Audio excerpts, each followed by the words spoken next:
ಇತ್ತೀಚಿನ ದಿನಗಳಲ್ಲಿ ಯುವಕರು ನಾವು ತುಂಬ ಮೊಬೈಲ್ ಹಾವಳಿ ಅಥವಾ ಮೊಬೈಲನ್ನು ಯೂಸ್ ಮಾಡೋದನ್ನು ನೋಡ್ತಾ ಇದ್ದೇವೆ. ಬಟ್ ಅವರು ಪ್ರತಿಯೊಬ್ಬರು ಯಾರು ಮೊಬೈಲನ್ನು ಯೂಸ್ ಮಾಡ್ತಾ ಇದ್ದಾರೆ ಅವರು ಜವಾಬ್ದಾರಿಯಿಂದ ಈ ಒಂದು ಮೊಬೈಲನ್ನು ಯೂಸ್ ಮಾಡಬೇಕಾಗುತ್ತೆ. ಹೆಚ್ಚು ಜನ ಸೋಷಿಯಲ್ ಮೀಡಿಯಾ ಈ ಒಂದು ಸಾಮಾಜಿಕ ಮಾಧ್ಯಮದಲ್ಲಿ ತುಂಬ ಆಕ್ಟಿವ್ ಆಗಿರೋದನ್ನು ನಾವು ನೋಡ್ತಾ ಇದ್ದೇವೆ.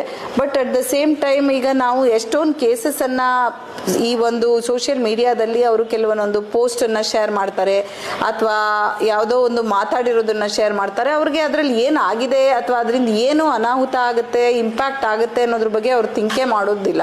ಹಾಗಾಗಿ ಈ ಮೂಲಕ ನಾನು ಯುವಕರಿಗೆ ಏನು ಹೇಳೋಕ್ಕೆ ಇಷ್ಟಪಡ್ತೀನಿ ಅಂದರೆ, ಪ್ರತಿಯೊಬ್ಬರು ಕೂಡ ತಿಳ್ಕೊಳ್ಬೇಕು, ಸೋಷಿಯಲ್ ಮೀಡಿಯಾದಲ್ಲಿ ತಮಗೆ ಏನು ಅನಿಸುತ್ತೆ ಅದನ್ನೆಲ್ಲ ಪೋಸ್ಟ್ ಮಾಡಲಿಕ್ಕೆ ಆಗೋದಿಲ್ಲ. ತಾವು ತಿಳ್ಕೊಳ್ಬೇಕು ಇದರಿಂದ ಮುಂದೆ ಏನು ಅನಾಹುತ ಆಗುತ್ತೆ, ಇದು ಆಕ್ಷೇಪಣವಾದ ಪೋಸ್ಟ್ ಇದೆಯಾ, ಯಾವುದಾದ್ರೂ ಬೇರೆ ಧರ್ಮಗಳಿಗೆ ಭಾವನೆಗಳಿಗೆ ಧಕ್ಕೆ ತರುವಂಥದ್ದಾಗಿದೆಯಾ, ಯಾವುದೇ ವ್ಯಕ್ತಿ ಘನತೆಗೆ ಅಥವಾ ಅವನಿಗೆ ಸಮಸ್ಯೆ ಆಗುವಂಥದ್ದಿದೆಯಾ, ಅಥವಾ ಕಾನೂನು ಸುವ್ಯವಸ್ಥೆಯಿಂದ ಇದು ಏನಾದರೂ ಪ್ರಚೋದನಕಾರಿಯಾದಂತಹ ಹೇಳಿಕೆ ಇದೆಯಾ ಅಂತ ಪರಿಶೀಲನೆ ಮಾಡಬೇಕಾಗತ್ತೆ. ಅದು ಏನಾದರೂ ಮಾಡಿಲ್ಲ, ಈ ಥರ ಏನಾದರೂ ಪೋಸ್ಟನ್ನು ಹಾಕಿದ್ರು ಅಂತ ಹೇಳಿದ್ರೆ ನಾವು ನಿರ್ದಾಕ್ಷಿಣ್ಯವಾಗಿ ಕಾನೂನಾತ್ಮಕವಾದ ಕ್ರಮವನ್ನು ಕೈಗೊಳ್ತೇವೆ. ಈಗಾಗಲೇ ನಮ್ಮ ಜಿಲ್ಲೆಯಲ್ಲಿ ಈ ವರ್ಷ 27 ಸೋಷಿಯಲ್ ಮೀಡಿಯಾ ರಿಲೇಟೆಡ್ ಕೇಸಸನ್ನು ಮಾಡಿದ್ದೇವೆ. ಹಾಗಾಗಿ ಯಾರು ಕೂಡ ಸೋಷಿಯಲ್ ಮೀಡಿಯಾವನ್ನು ದುರ್ಬಳಕೆ ಮಾಡಿಕೊಡ್ಬಾರ್ದು. ಅದು ಏನು ಜವಾಬ್ದಾರಿಯಿಂದ ನೀವು ಯೂಸ್ ಮಾಡಬೇಕು ಅಂತ ಹೇಳಿ ನಿಮ್ಮೆಲ್ಲರಿಗೆ ಕೂಡ ಇದ್ರ ಮೂಲಕ ಹೇಳ್ತೇನೆ.